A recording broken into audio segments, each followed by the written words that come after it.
Olá, meu Brasil varonil, o meu abraço a você, meu amado e minha amada, em nome de Jesus, que o Senhor te encontre em paz hoje e te abençoe. 10 de fevereiro de 2026, terça-feira, tenho aqui uma palavra de Deus para você. Você crê?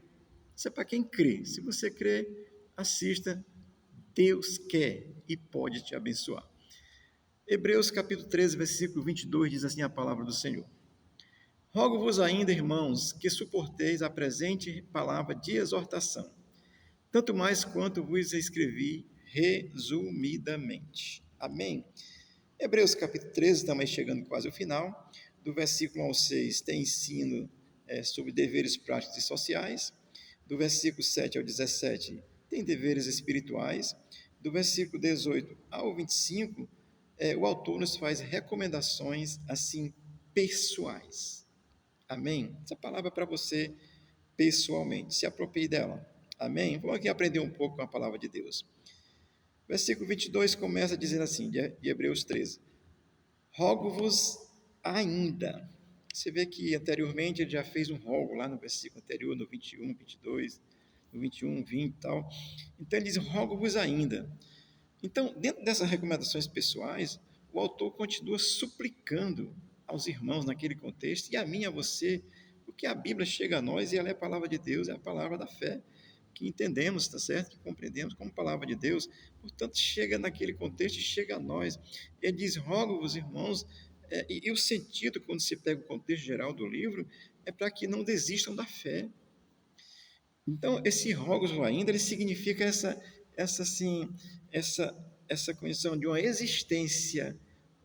Naquele momento, das pessoas que estavam pressionando para negar Jesus, como fazem ao longo da história, como estão fazendo hoje, perseguição à Igreja de Cristo desde o começo, começaram perseguindo Jesus desde o primeiro século, e aí esse volume vai aumentando. O autor escreve isso para que os irmãos, naquele contexto, eu, você e tantos quanto ainda vierem a crer, porque tem muitos ainda, tá certo? Possamos ter essa segurança de fé. E o escritor diz: rogo-vos ainda, irmãos. Então, essa recomendação. Aliás, deixa eu dizer uma coisa: a perseguição não começou no primeiro século. A perseguição vem do Éden. É só ver lá, tentou. A perseguição vem do Éden, desde a queda, tá certo? Mas Cristo foi o primeiro que foi perseguido, maior de todos, o nosso Senhor e Salvador, que não foi mártir, ele é oferta pelo pecado, tá certo? É diferente, já falei sobre isso. Mas lembre-se disso, a perseguição vem desde sempre. Ele vai dizer: rogo-vos ainda, irmãos, que suporteis. Olha, nem sempre é fácil aceitar uma exortação, um conselho. Ixi, vem me corrigir. Nem sempre é fácil. Então o irmão vai dizer: rogo-vos ainda, irmãos, que suporteis. Então, mediante uma vida socio-religiosa, onde as oportunidades religiosas são tão grandes, né? Se você for de um segmento religioso e estiver ali concordando com todo mundo, ó, você está show de bola. Mas Jesus, quem é de Cristo, ele anda na contramão do que é comum à religião, porque religião é um negócio bom até certo ponto. A partir do ponto que ela nega Cristo, já deixou de ser bom. Vai ser bom socialmente. Então é muito difícil, realmente é muito difícil aceitar uma exortação, uma correção, para que você possa suportar sofrimentos mesmo por causa da fé. Jesus disse que no mundo nós teríamos aflições por causa da nossa fé. Se você está aí de braço com o inimigo, você está você tá, meio complicado, repense sua fé, tá certo? Então ele vai dizer: rogo-vos ainda, irmãos, que suporteis. Essa frase, ela está diante de uma situação onde o mundo socio-religioso nos oferece muitas coisas boas. Amém? Deixa eu só lembrar de um aqui. O povo passou 430 anos preso no Egito. Deus liberta mediante as 10 pragas. 3 dias de caminhada, estão de frente do Mar Vermelho, diz assim: Moisés, tu trouxe a gente para morrer aqui. Cadê a confiança em Deus, né? Então, essa coisa eu quero que você lembre. Depois, mais na frente, tal, Moisés sobe ao monte mandado por Deus para receber a lei. E aí eles dizem: está demorando demais. Esse Moisés, ninguém sabe nem o que vai acontecer com ele. Então, amados, Aí a pessoa volta à idolatria. Por que a idolatria religiosa? A religião, irmão, é a idolatria. Não é à toa que o Karl Marx, que era inteligente, só não era uma pessoa boa, mas era inteligente. Agora, era um sacana que o sistema dele aí é perverso e maléfico, tá certo? Mas ele disse que a religião é o ópio do povo. A religião deixa o povo alienado. Cristo liberta e te dá compreensão clara das evidências do bem e do mal e de um posicionamento correto diante de Deus. Então, o Hebreus vai começar a dizer assim: rogo-vos, irmãos, que suporteis a dificuldade. Olha, o povo manda fabricar um bezerro de ouro quando Moisés está começando a demorar, recebendo as tábuas da lei. Essa história está lá em Êxodo capítulo 32, do versículo 1, você começa a ler. Eu vou ler aqui só os versículos 1, 2, 3 e 4, rapidamente. Diz assim, Êxodo 32, 1, 3 e 4. Mas vendo o povo que Moisés tardava em descer do monte, acercou-se o povo de Adão e disse-lhe: levanta-te, faze-nos deuses que vão diante de nós, para que, porque quanto a este Moisés, o homem que nos tirou da terra do Egito, não sabemos o que lhe sucedeu. E Arão disse-lhe: arrancai os pendentes de ouro que estão nas orelhas das vossas mulheres, de vossas filhas de vossos filhos e vossas filhas, e trazei-mos. Então todo o povo arrancou os pendentes de ouro que estavam nas suas orelhas e os trouxeram a Arão. Olha só. E ele os tornou, e ele os tomou das suas mãos e trabalhou ouro com um boril e fez dele um bezerro de fundição. Então disseram: olha só, estes são deuses, ó Israel, que te tiraram da terra do Egito. Olha, irmãos, por causa da religião, é muito fácil abrir mão da fé em Deus. Moisés estava demorando um pouco, 40 dias, né?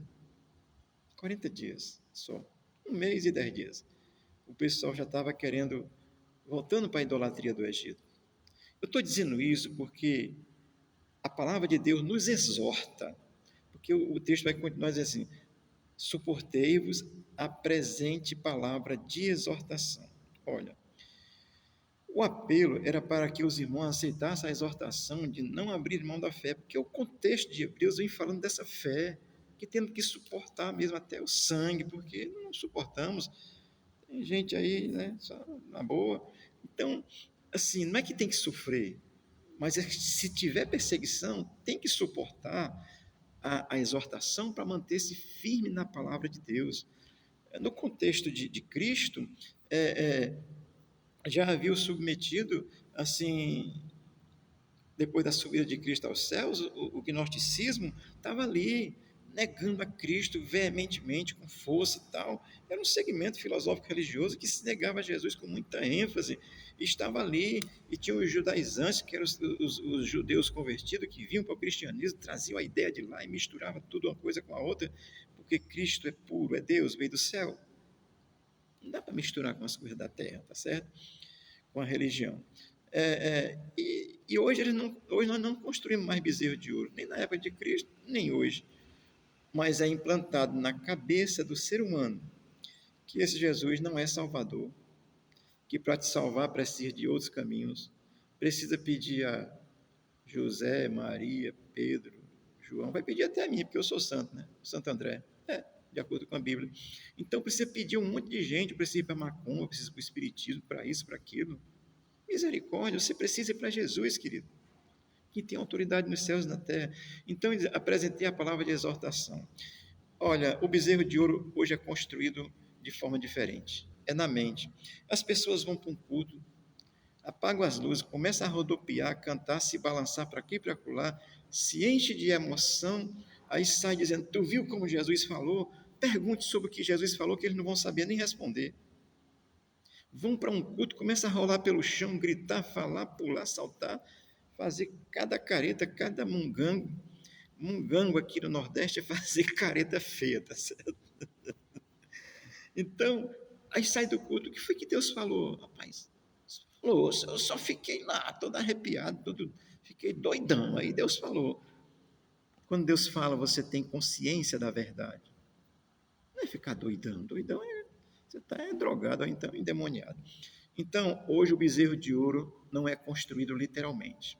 Os altares com os bezerros de ouro estão construídos agora na mentalidade. Eles entenderam que todo mundo já sabe que botar uma imagem botar um bezerro aqui no altar. Epa, que é isso, pastor André? Esse negócio aí não, né, vamos vender, né? Que é muito melhor, a gente apura o dinheiro e tal. Bem. Então, dizer isso, ninguém quer mais. Mas agora, levar você uma mentalidade que dizer que você, para sentir Deus, tem que estar num canto escuro, que é isso, rapaz? Você pode estar no escuro, no claro, dentro d'água, na barriga da baleia. O que faz você sentir a presença de Deus é a sua sinceridade diante do Senhor, crer nele, aceitar a correção de Deus. Então, o autor de Hebreus apela para isso, tá certo? Então, como naquele, no contexto lá, construir um bezerro de ouro, no contexto de Israel. No contexto de Jesus, os gnósticos estavam legando a Jesus. Hoje, o cristianismo progressista que está dentro da Igreja Católica, está dentro da Igreja Evangélica, está dentro das filosofias, está dentro de partidos políticos, tem pastores defendendo marxismo socialista, comunista, isso é pastor progressista que nega Jesus. Eu vou citar aqui outro ponto que eu citei ontem, certo? Vou citar aqui o terceiro ponto da ideia do cristianismo progressista. Ele diz assim: busquem a reconciliação. Show de bola, né? Não precisa ficar mal com ninguém. Busque a reconciliação e rejeite todo julgamento. Ora, eu não aceito correção. Você tem que se reconciliar comigo, mas eu vou ser perverso, mentiroso, ladrão, corrupto, não vou mudar a minha vida. Você tem que se reconciliar comigo. Não é bom não reconciliar-se? Agora, rejeite qualquer julgamento e dizer assim, você está errado, rapaz. Se você é adulto, você está errado. Se você é mentiroso, você está errado. Se você é ladrão, você está errado. Se você é corrupto, você está errado. Se você é injusto, você está errado. Infelizmente, se você não é homofobia, mas se você caminha pelo caminho. Aliás, os homossexuais são pessoas excelentes. Os ruins são os ativistas. Se você é um ativista LGBT, infelizmente você está errado, querido. Só tem dois sexos, macho e fêmea. Agora, se você faz uma opção, respeite sua opção e lhe convido para vir aqui, vou lhe receber com o maior carinho, vou lhe abraçar e lhe amar como deve amar mesmo, e vou buscar uma reconciliação com você, sem lhe julgar, mas lhe mostrar a verdade, porque mostrar a verdade não é julgar. Julgar é condenar, e às vezes injustamente, como estão sendo feitos com os presos do 8 de janeiro, todo mundo condenado injustamente. Isso é julgar. Nós não julgamos. Ele diz, busca a reconciliação, mas não aceita o julgamento. Ou seja, você não pode me julgar. Eu posso vir e sair do culto e tomar cachaça. Eu posso sair do culto e deixar a minha mulher em casa e eu vou dar uma volta ali para ver as minas, né? Está errado, querido. Então, dizer que está errado é apenas orientação, não é exortação. Mas o cristianismo progressista não admite exortação porque ele diz que isso não pode. O ser humano tem liberdade. Tem a liberdade de entender que Deus colocou limites. Um exemplo bem simples. Quando você vê um sinal de trânsito vermelho, o normal é você parar. O que significa isso? Limites. Tudo tem limite, querido. Até para o pecado. Até para o exagero cristão, porque às vezes tem uns crentes exagerados. Por favor, não seja o cantarrão. Não, seja crente e fale a verdade. Com amor. Eu estou aqui falando com tanta amor no coração que se essa palavra chegar a você e você não crê em Cristo, eu estou orando para que Deus te faça crer. E o versículo vai terminar assim. Então, olha, o terceiro item da ideia progressista, do cristianismo progressista, é busca a reconciliação. Muito bom, corretíssimo. Rejeite o julgamento, ou seja, eu me reconcilio contigo, mas você não pode dizer que eu estou errado, não. Você não pode dizer que eu estou adulterando, e isso é eu, não, você não pode me julgar.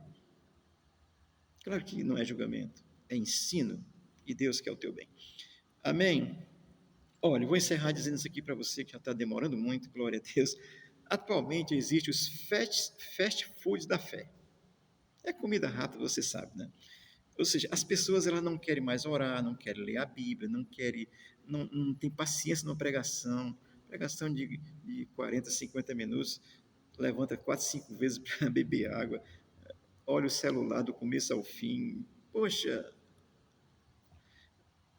os fast food, você quer pronto, querido. Em nome de Jesus, não pegue isso aqui como palavra pronta, não. Pegue o texto que eu estou lhe dando, o livro de Hebreus, e vá ler do começo ao fim. Peça ao Espírito de Deus para lhe esclarecer, porque você vai entender essa verdade. Amém? Então não vá para os fast food da fé, não. Bota lá na IA, inteligência artificial, a IA, de acordo com os Estados Unidos, que é o investment, é a mesma coisa. Você bota lá e quer, Deus me livre. Quando eu abro aqui a internet, que aparece essa ideia da inteligência artificial, eu pulo, vou pesquisar com pessoas que escreveram, que eu sei que foi pessoas e não a inteligência artificial. O ser humano, o cristão, precisa voltar a pensar. Você não está pensando. Você não está pensando nem se existe céu e inferno. Você não está nem aí. Você quer se animar, né? Se animar, meu irmão, vamos dançar lambada aqui no Ceará tem forró e lambada à vontade. Mas Cristo nos exorta para o nosso bem. Amém? Deus te abençoe, suporte as aflições. Deus é contigo, Ele vai te dar força. Olha, o Evangelho, ele informa, mas ele também transforma. Se o Evangelho for só informação e não houver transformação, não é o Evangelho de Jesus, é qualquer coisa menos o Evangelho de Jesus, porque o Evangelho de Jesus transforma. Eu já dei meu testemunho, se procurar aí, você vai encontrar Igreja de Cristo no João 3, Pastor André Espinosa, você vai encontrar um breve testemunho, porque tem muito mais coisa do que Deus mudou na minha vida. Eu sei quem eu era, eu sei quem eu sou, sei para onde eu ia e agora sei onde estou, no céu. Deus te abençoe, te dê uma boa terça-feira, o Senhor seja com a nossa nação, nos liberte das garras do Satanás, que ele está aí na presidência da República, manifestará através de homens, porque o mal se manifesta através de pessoas, assim como Cristo se manifesta através de pessoas, ou pessoalmente, se ele desejar, porque ele é Deus.